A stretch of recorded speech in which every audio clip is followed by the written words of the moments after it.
বিরোধী দলীয় নেতা জামায়াত ইসলামের আমির ডাক্তার শফিকুর রহমান বলেছেন, বিগত 15 বছর দিনে আন্দোলন করে রাতে হাত মেলায় একটি দল। এই আন্দোলনে ফ্যাসিবাদ কিভাবে বিদায় নেবে এই প্রশ্ন রাখেন তিনি। জাপানের টোকিওতে প্রবাসী বাংলাদেশিদের পক্ষে জামায়াতের আমিরকে দেয়া নাগরিক সংবর্ধনা অনুষ্ঠানে তিনি বলেন, এক নদী রক্ত পাড়ি দিয়ে দেশ এখানে এসেছে। দুর্নীতিমুক্ত ও সুশাসন যুক্ত মানবিক সমাজ গড়ে তোলার পর্যন্ত লড়াই চলবে, জানান ডাক্তার শফিকুর রহমান।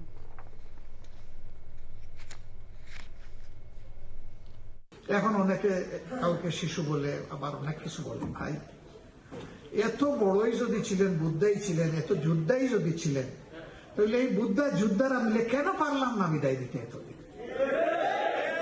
ওই আন্দোলনেও বেজাল ছিল। দিনের বেলা আন্দোলন করে, রাতের বেলা হাত মেলায়। এই আন্দোলনে ফ্যাসিস্টরা বিদায় নিবে কিভাবে? ইম্পসিবল, নিবে না। আন্দোলনকারীদের তখন রক্ত ওরা বুঝে ফেলেছে, ডিএনএ টেস্ট করে বুঝেছে তারা নিরাপদ।